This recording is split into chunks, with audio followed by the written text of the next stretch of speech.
Good morning everyone. Today we're going to talk about maintenance mode and how the different maintenance mode types when you're running a vSAN cluster affect vSAN availability, how they're going to affect things like data replication, when you should use certain types of maintenance mode and when you shouldn't. We're going to delve into the vCenter, we're going to talk through the options, we're going to highlight some risks and some pros and cons, etc. Before we do that, if you could hit subscribe and like down below, that would be really appreciative and I can make more videos. Thanks very much. Right, once we're in the vCenter, the first thing we're going to want to check is the cluster that the host is located in. You're going to want to make sure that the DRS settings are set to fully automated, and this will allow the virtual machines that are on the host we're putting into maintenance mode to migrate off automatically without having any manual intervention from us. There may be instances where there requires manual intervention, say a VM has a specific requirement for a host that it's tied to, maybe it needs to be shut down, maybe it needs to be manually migrated, etc. But for the majority, if it's fully automated, they'll move off. If you can't see this, it's probably because the little arrow here is hiding it. So if you click on that and expand out the section, we're going to put host 3 into maintenance mode. This is a management cluster for a VCF test lab that I've got running.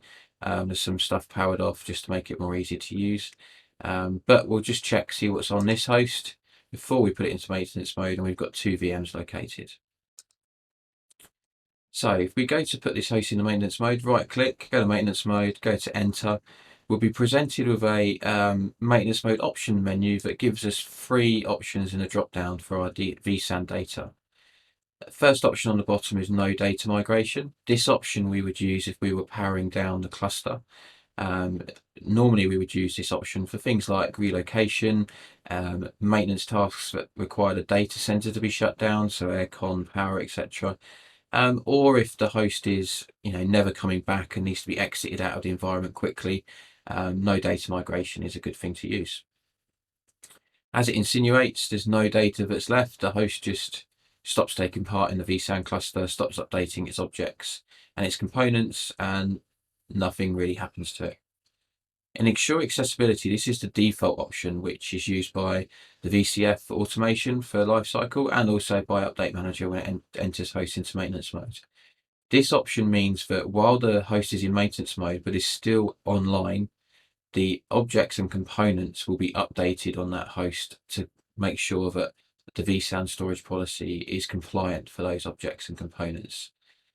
Once the host is powered down, for example, if it's just being restarted, this is a great option to select because there's no data moved off, so it'll enter maintenance mode quickly.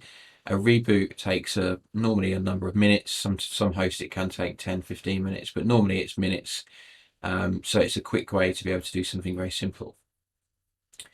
While the host is rebooting or being powered down for its maintenance action, if there is an event where another hosting environment fails, then this could potentially lead to access to data being impacted. If, say, for example, another host failed in the environment while we had a host powered down using Ensure Accessibility, if the live object was on the host that failed and the replicated object in, say, a RAID 1 FTT1 environment was on our host, which was powered down for maintenance and Ensure Accessibility, then there would be no access to that object until this host is powered back up. So as soon as we power this host back up, we would have access to that object, and then we would be able to start accessing that storage again. Full data migration is exactly like it says. So if we're going to be powering down a host for a very long time, say for example, if we have we're replacing, say, a main board and some other components on the host, which means it could be down for days, then a full data evacuation is the option we would choose.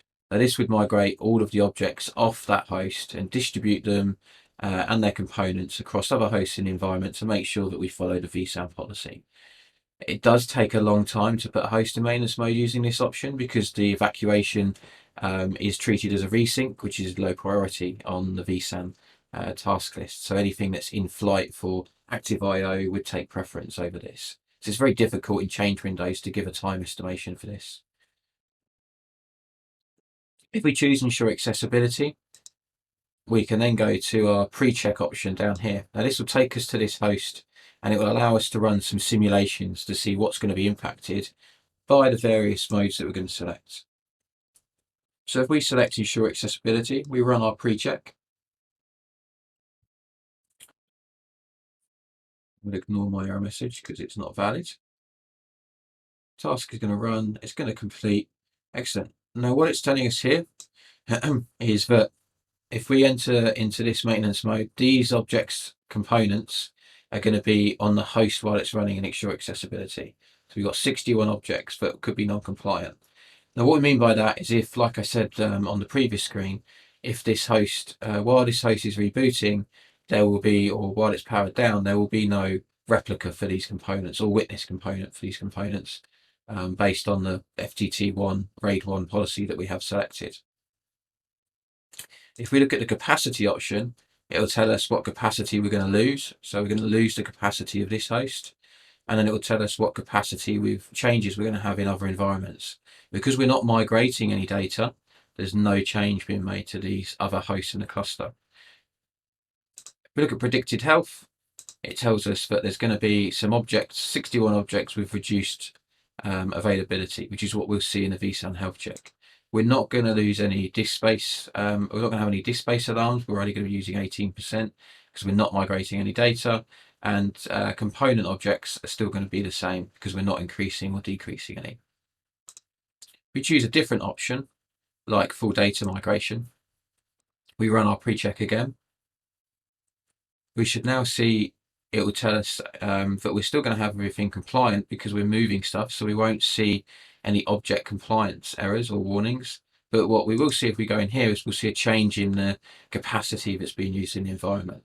So we can see that we're going to be losing this host because we're putting it in maintenance mode and we're migrating all of the data off. And then we can see that we're going to have an increase on this host of 31 and 17%. So we can see that there's going to be an increase in the disk groups located across here. Predicted health, if we use this option, we won't see any health alarms because we're not putting anything at risk like we would be in a normal migration, in ensure accessibility, sorry.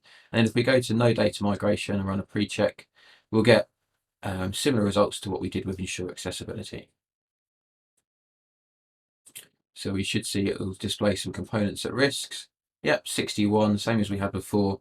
And in our predicted health, we'll see that we also have reduced availability. Cluster capacity, we just see that we lose the capacity in this cluster. So another question that we get asked is about ensure accessibility. What are the triggers for that? So by default, we have we can have a host in ensure accessibility powered down and out of the environment for an hour before vSAN decides that it needs to rebuild the components.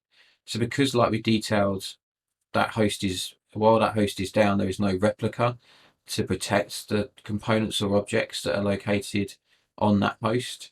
It waits an hour, so if something is taking longer than an hour, it then decides that it needs to rebuild those components across the rest of the environment to restore availability. So if I just enter this host into maintenance mode using ensure accessibility, it tells us that there's virtual machines on there.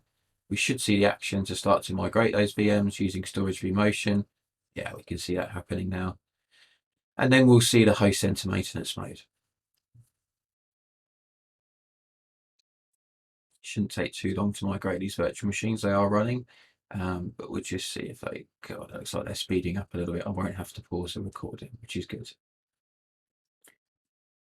So you'll see there's no vSAN activity happening in the recent tasks. And that's because, like we said, we still have access to the components, to the vSAN objects and components on this host while it's online. Once we power it down, that's when we will then see that the components and objects on that host will be at risk due to not being available. I'm just going to pause the video briefly while these complete. Excellent. So our migrations of the VMs have completed. We can see the host is now in maintenance mode. It's still having its objects updated, so we're fine there. But if we power this host down,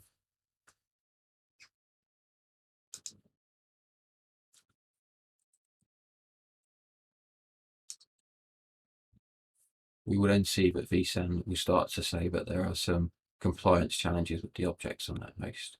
Just going to pause the video again while we wait for that host to power down. Excellent. So this host is now powered down. We can see that it's not responding, the one that we entered into maintenance mode. And now if we go to our we can see we've got health alarms. And if we go and look at our monitor and our vSAN health check,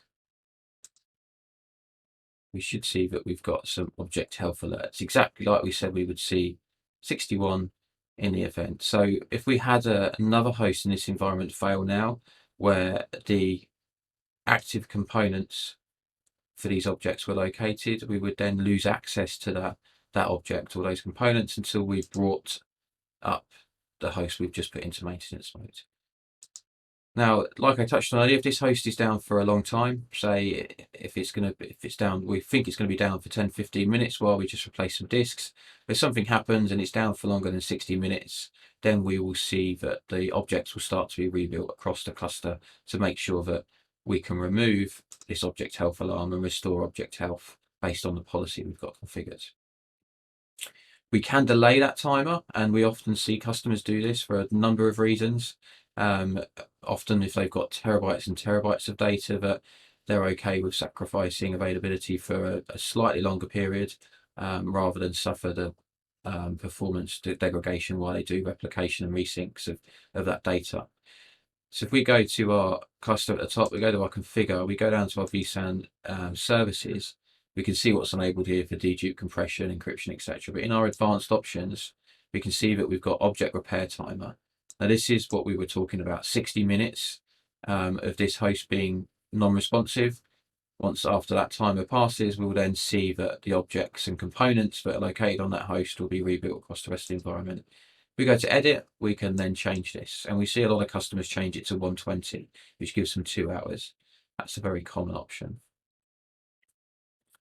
Okay, I'm just going to pause the video again while that ESXi3 comes back online for us, and then we can see the alarms and the object health repair when it's available. So our host has now popped back in, and we can see that there's been some vSAN configuration update. So that's the objects and the components being re-reported in, and any data that needs to be re-replicated to them for changes will be done in the background. So if we now go to our SDC manager, our cluster SDDC, we go back to our monitor and look at now our vSAN health check. We do a retest when we see it. Go OK.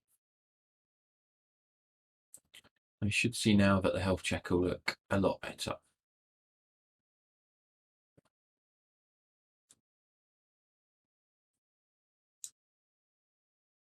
So our health check's still reporting that there's some challenges. So we've gone to our resync options at the bottom, and we can see that there is some data resyncing in the background. So while this host was powered down, the components and objects that were on it were obviously only updated for the moment that it was powered down. And then the rest of the environment has had some updates because we've done some actions in it. And those updates are now being replicated to that host when it's back up and available. And we can see the progress here. It gives us a rough ETA of how long it's going to take. And then it gives us the objects that it's resyncing, and it gives us the total number of objects that are currently outstanding. We can see the data left to resync as well. So it's about 100 meg. Because this is a nested lab environment, it just takes a little bit longer to be able to synchronize. Once that's finished, everything will be healthy again, and we'll be able to run our Skyline health check to see. Okay, right, so our resync is finished, and now if we go back to our health, we'll run a retest, and then we'll come back and see if everything's healthy. So these are the type of actions that we would want to perform after we've finished our change, our host is back in, and we're trying to validate that everything is restored to what it should be before we exit the change and close our changes down.